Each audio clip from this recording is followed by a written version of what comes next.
Hi, welcome back to Say Yes and to my third episode in our latest complimentary online dog training webinars. In my first video, I asked you to become more consciously aware of any of the times that management was taking you away from really good dog training opportunities. I suggested that you become more conscious of the decisions that you were making when you were managing your dog's unwanted responses. Now, looking at us humans from your dog's point of view, even though we may think it's completely disgusting when our dogs choose to roll in some nasty smelling carcass they found in a field, we need to consider that from our dog's point of view, maybe they think that we're the weird ones when we freak out at the sight of them doing something that comes completely natural to them. It's a classic clash of desires. In the second video, we learned how to get away from the simplistic role of using food only as a bribe or prompt with your dog to the energizing way that choice should be used to supercharge the value of those rewards and empower your dog to participate in the whole process with you. What we really have to do as dog lovers is to seek a common ground where we fit into each other's lives more harmoniously. Stepping away from the potentially combative nature of a relationship of blame and moving towards a place where our wants align with our dog's wants. This leads to a more effective, less stressful life together with you and your dog. Hopefully by now, you'll have already set a goal to moving away from managing and scolding towards living a life that we like to call do-land. Now, do-land is a place where the focus of all training is to reward good choices you want to see being repeated in your dog. The land of don't is managing the dog's poor choices with stern reprimands like no, don't, leave it, ah. Here in do-land, training is built in strategic layers where choice and high-value reinforcement work to create that clarity I've been talking about all along. It's a place where we constantly strive to synchronize our dog's desires with those of our own. Here, your dog doesn't need to be told not to run up to kids that are playing in the park. He'll see those kids playing and he'll look to you for permission to go and visit. He won't be breaking his sit stay in the agility ring, but he'll be keenly waiting for you to engage him in one of your many start line games. You have replaced reprimands and blame in your relationship with your dog with an ongoing evaluation of expectations and joy. And when you get stumped, you immediately look for new knowledge to help rise you up to a higher level of understanding in order to nurture this new relationship that you have going on with your dog. Synchronized desires between you and your dog. That is the ultimate goal here. Choice is the critical component to create this synchronicity. Now, when I was younger, a teenager, I had certain housework chores that I had to do every week. I'm sure you had the same. You got the lure of an allowance for doing them. I think it would have been difficult to have made scrubbing the kitchen floor addictive, but I actually grew to really hate not just those chores, but anything to do with housework. I was told that I had to do them. By way of contrast, when I was about the same age, I started experimenting with cooking. My mom, who herself was not a massive fan of cooking, loved my experimenting and made a big deal anytime I decided to cook dinner for the family. She gave me the reward not only of the attention raving about the food I'd prepare and how I did it, but giving me the added bonus of no chores that night because I cooked supper.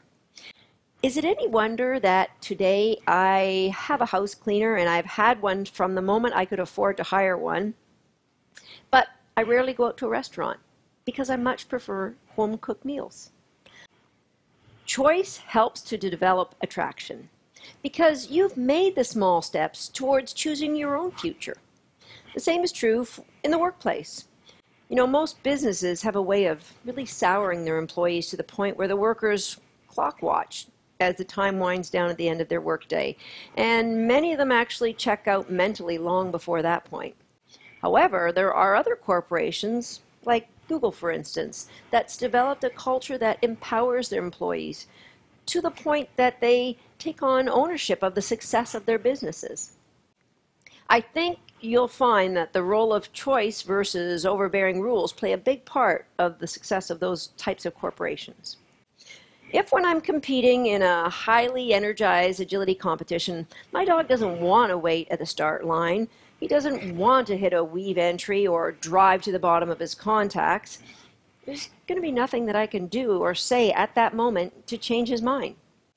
I need to be able to rely on him to make the correct choices in the heat of that highly charged atmosphere. The same can be true of a dog who hears you call his name at the moment he's chasing a squirrel towards a busy highway. Choice in our training builds in a clarity of expectations. And of course, this clarity creates confidence, enabling the dog to not only be capable to do what I ask, but because the skills have all been grown up around his choices, he now wants to do what I ask. If our desires have been synchronized, then all of my dog's energy, focus, and intense drive won't be fighting against me, but it's going to be going into exactly what I want him to do. Here, we're a team. Here, there's harmony. And here, there is no limit to what we can accomplish. That's my goal for my relationship with my dogs. If that kind of relationship resonates with you, it's time to stop fighting your dog's natural drives and start synchronizing your desires. Today I'm going to lead you through my 5 keys to creating a framework that puts choice at the center of all of your inspired training. Point number 1. You have to know exactly what you want.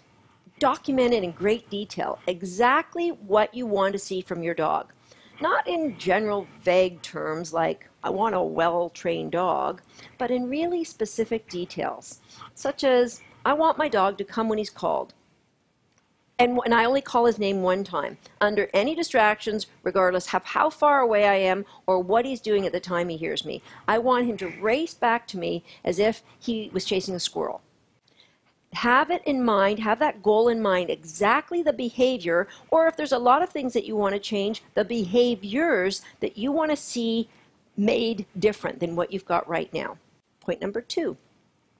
Visualize the benefits for creating this outcome for yourself. Write them down on a piece of paper as if you were on your way to already achieving them. Again, be very specific. For example, you might write, once my dog learns to always come when he's called, he's going to be able to enjoy more freedom on our walks in the woods. I'm going to be more relaxed when walking with him near traffic, and I'll be content knowing I can recall him away from any danger in his life if the need ever arises. Once you have this list of all those benefits, stick it up somewhere so that it'll be on your daily radar to review ongoing. Those are the reasons you're putting in those extra time to come up with fun games to get you where you want to be with your dog. Point number 3, be aware of the role of stress or distractions in your training. When I'm lecturing around the world, people often freak out when they hear the term stress because it's associated with something bad. They think it's a terrible thing, but the truth is stress is an important part of learning. The word distraction is more commonly used in place of stress, but really what we're doing is controlling training stress for your dog. Now, following are 3 categories of stress or distractions that you can add to your training, but add it strategically in order to improve your dog's understanding. Number 1, duration. This would be the stress you add when you extend the period of time you're asking your dog to perform any skill. So for a sit stay, you might start at 3 seconds, add layers of complexity and good choices to grow that time out to a couple of minutes or as long as you need to be. Point number 2, distractions.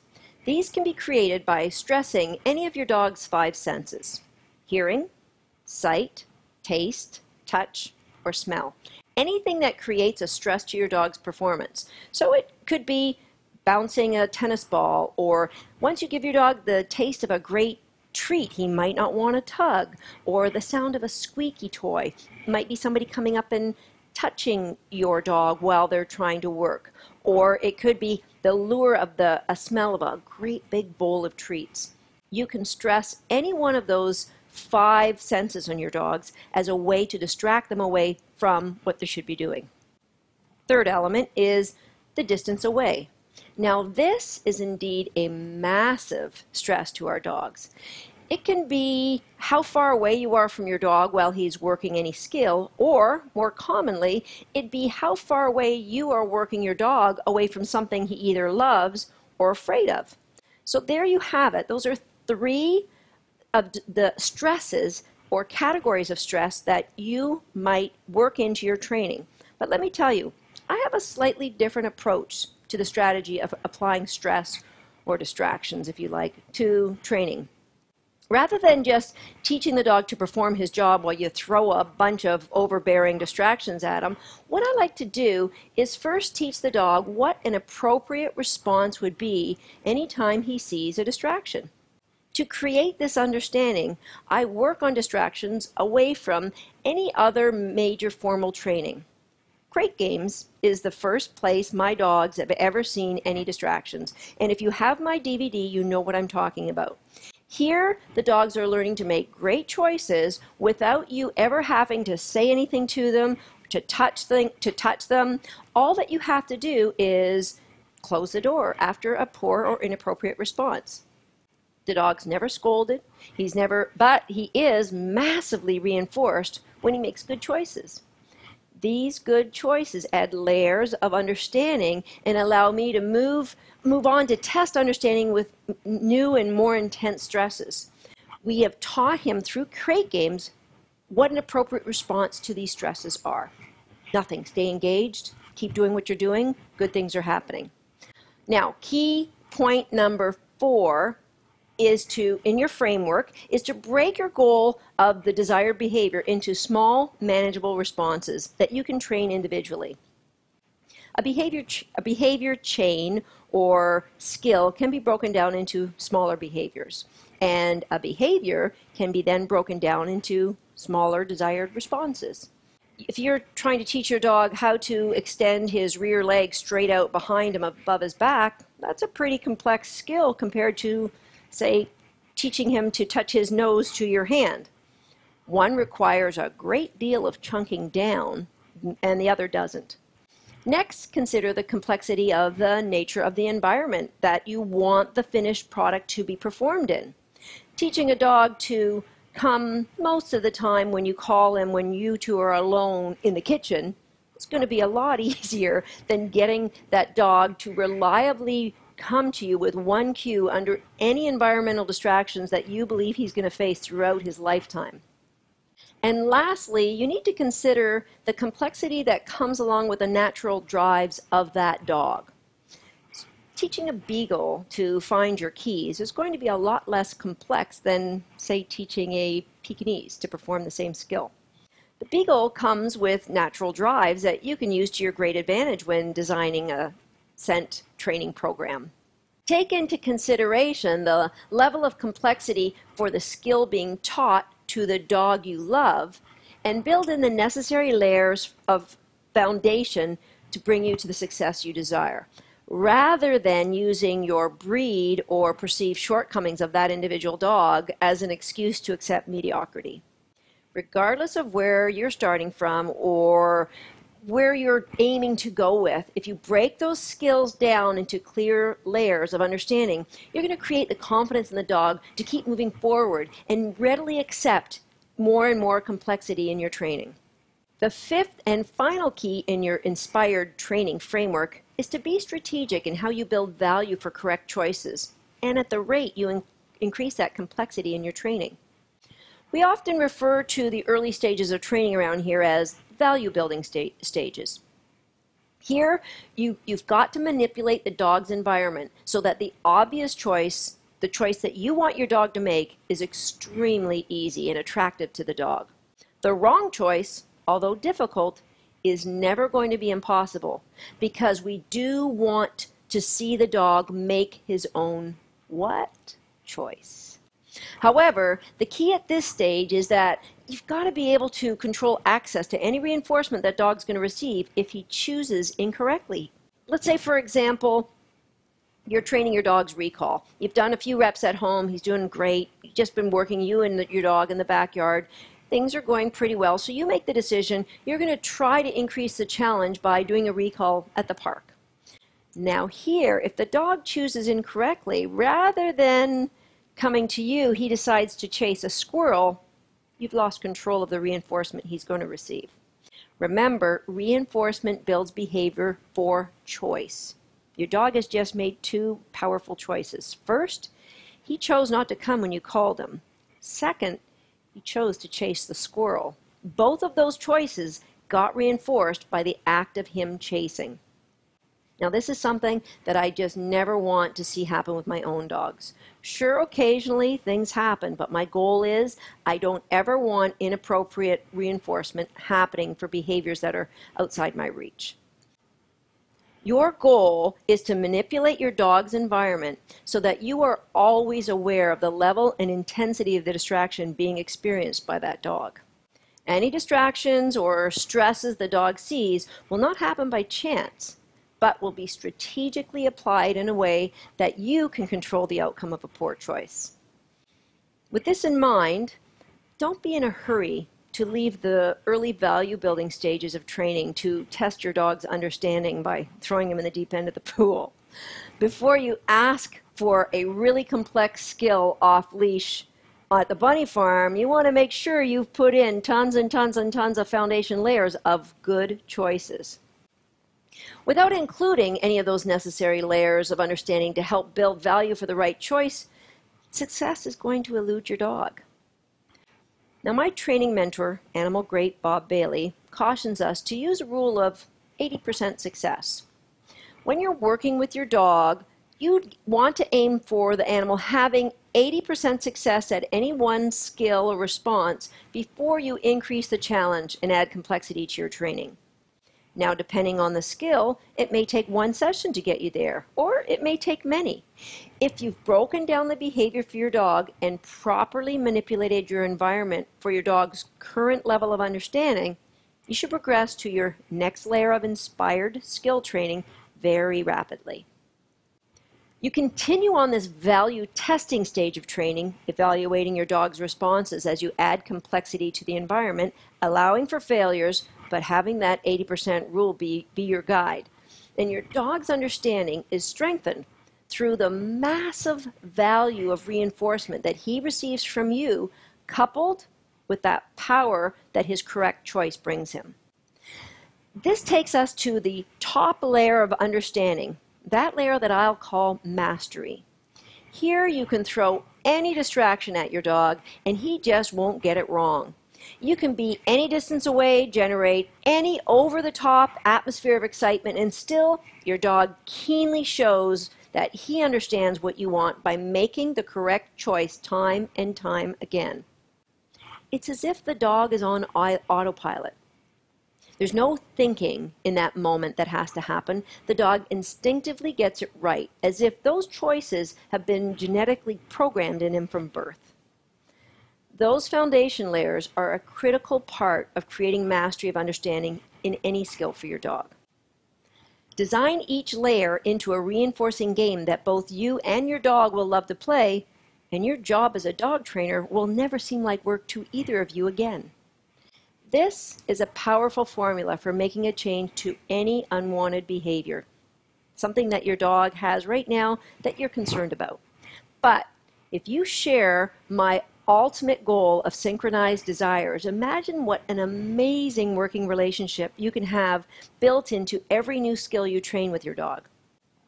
That is the power of my upcoming online Recallers program. Here we are going to strategically build in elements that help to make training addictive to the dog, which ultimately helps to make you his drug of choice. Synchronized desires. I'm going to have more on Recallers and the program later this week. We're going to open up registration at the end of the week. I look forward to reading your comments and answering any questions that you have about this one-of-a-kind relationship building program. Thank you for watching, and here's to you synchronizing your desires.